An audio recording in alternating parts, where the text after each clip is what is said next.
My name is Sebastian, and in the following I will present you insights from the paper titled Revealing Interactions between HVDC cross-area flows and frequency stability with Explainable AI. The paper was developed together with Johannes, Dirk, and Benjamin Schäfer. Let us start with some motivation. The ongoing transition to renewable energy poses multiple challenges for the electrical power system. One challenge is that locations of wind and solar power plants are determined by natural conditions. Wind generation, for instance, is often built near the coast, far away from centers of load. This necessitates building of new infrastructure for the grid. Another challenge is the intrinsic uncertainty and variability of wind and solar power generation. This makes it more and more difficult to balance load and demand. The central observable to monitor this balance is the grid's frequency. The frequency increases if there is more generation than load and decreases if there is more load than generation. Load frequency control describes power plants and converters that adapt their generation according to the grid's frequency to restore the power balance. It is the main method to control the balance of load and generation on short timescales. High voltage direct current or short HVDC lines play a part in both previously mentioned challenges. They enable long-distance power transmission at low losses, and moreover, if they connect different synchronous areas, their fast control behavior can be utilized to provide load frequency control. To this end, it is important and interesting to understand how they interact with power grid frequency. Previous studies mostly focused on simulation-based approaches. Therefore, we want to complement those with a data-based approach, in particular using explainable AI. In the following, we will look at two results. First, the interactions of commercially scheduled flow ramps to short-term frequency dynamics, and after this, the interactions of the unscheduled flows with ongoing power imbalances. As an input for our machine learning model, we used 5 years of publicly available data from the EnergyInformatics transparency platform. Our input features included load, generation, and their ramps, day-ahead forecasts, day-ahead prices, and also HVDC flows and ramps. As the time series of our input features are available in all the resolutions, we built frequency indicators that describe frequency stability on an hourly basis as a target. In this talk, we will focus on two of these. First, the rate of change of frequency at the deterministic frequency deviation at the start of each hour, short Rokoff, and second, the integral of frequency deviations over the duration of 1 hour. A lot of these time series are highly correlated or contain nonlinear dependencies. Machine learning models like gradient boosted trees are well suited to fit such data. However, complex machine learning models like these gradient boosted trees are effectively black boxes. They don't provide much insights into their mappings from inputs to outputs. We use so-called SHAP values as a method from XAI to gain insights into the inner workings of our model and use it for knowledge discovery.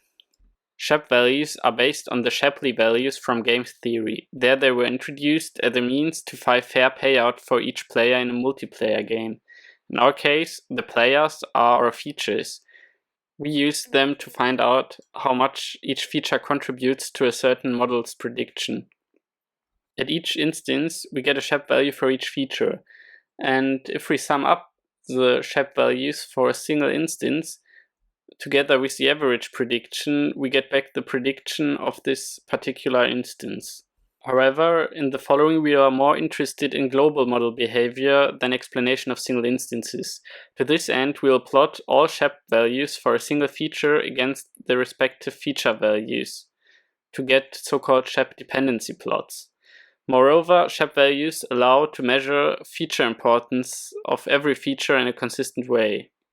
We build such models using data from the continental European grid, the Great Britain grid, or the Nordic grid. As we now want to focus on the impact of scheduled HVDC flow ramps on short-term frequency dynamics and especially the deterministic frequency deviations at the beginning of the hour, let us shortly recapitulate why DFDs happen and how they are impacted by generation of flow ramping. While the load changes continuously due to consumer needs, generation as well as HVDC flows are procured for certain market intervals and are constant during those. In this example, load rises and generation only follows at the next market interval switch, with an almost stepwise behavior. This leads to imbalances between load and demand, which are the causes of the deterministic frequency deviations at the beginning of an hour. If we compare faster to slower ramps, we can observe that fast ramps generally entail larger imbalances and thus eventually causing larger roll-offs. With this in mind, let's now look into the effects of HVDC flow ramps. Here you can see a Shep dependency plot for the roll-off in Great Britain. On the x-axis there is the scheduled flow ramp from continental Europe to Great Britain, while on the y-axis you can see the Shep values for the rate of change of frequency in the British grid. As we know that HVDC flow ramps can be pretty fast, it's not that surprising to see that high flow ramps correspond to high Shapley values on the roll-off. On this, the model attributes a roll-off driving effect to the HVDC flow ramps from continental Europe to Great Britain. If we now look at the same plot for the Nordic grid, however, we can see an opposite dependency. Here it seems the HVDC flow ramps are roll-off offsetting rather than roll-off driving. And now, how can we explain this? The difference can be understood from the different role and behavior of HVDC converters in the two grids. First, HVDC ramps are fast compared to other generation types in the Great Britain grid, but not in the Nordic grid. And as a second reason, strict ramping limits have been implemented to regulate fast HVDC ramps in the Nordic grid. Let's move on and look into how unscheduled flows and ongoing power imbalance interact. Unscheduled flows are the difference between the commercially scheduled and the physical flows. They are interesting as they also include the spontaneous unscheduled flows arising from load frequency control. As not all HVDC links provide load frequency control, and even those that do can differ in their control operation modes, we rebuilt our model slightly to look really at the individual HVDC links. We now used the previously discussed frequency indicators as input features and used the unscheduled flows of 13 individual HVDC links as targets. We used features from both adjacent synchronous areas if possible. We'll now look at two HVDC links for which frequency indicators were particularly important. One is the Britnet link between the British and the continental European grid. The other one is the Contiscan link, which connects the continental European and the Nordic grid. Let's start with the Britnet link. Here we can see that high feature values for the frequency integral in the British grid correspond to high Shep values for the unscheduled outflow on the Britnet link to continental Europe. The integral corresponds to the net imbalance during 1 hour, while the unscheduled outflows in our time series are also netted for 1 hour.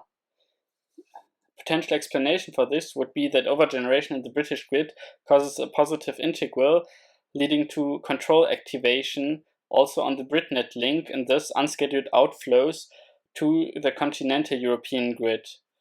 This would attribute a control-like effect to the Britnet link.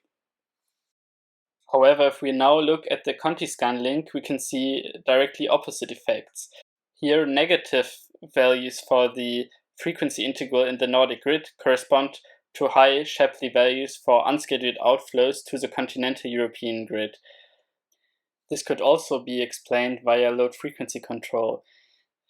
If the Contiscan link provides load frequency control for the Central European grid, this could potentially entail unscheduled outflows from the Nordic grid, which then correspond to undergeneration in the Nordic grid and thus negative integrals. Therefore, load frequency control on the Contiscan link seems to entail disturbance-like effects in the Nordic grid. By combining the feature importance of the integral with the correlation of the integral to the Shep value of the unscheduled flow, we were able to see which links seem to provide frequency control. For the links who provide frequency control, we were actually able to reveal the direction of their frequency control, which was consistent with the limited data available to us. In summary, we were able to build explainable machine learning models for frequency indicators and HVDC links based on publicly available data. And we used them to find out about different impacts of HVDC ramps on the deterministic frequency deviations in different grids. And we were also able to find interactions between the unscheduled flows with frequency deviations that revealed the participation of different HVDC links in load frequency control consistent with the limited data that is publicly available. As an outlook on what else you can do with explainable AI on power systems, I want to shortly mention a few papers which are recently published by our research group. These papers looked into frequency stability, deterministic frequency deviations, or secondary control activations, and used similar methods like we used in this paper. We used explainable AI to discover knowledge from data. However, in a system as critical as the electrical power system, explainable AI could also provide a valuable tool to build trustworthy predictions of critical variables.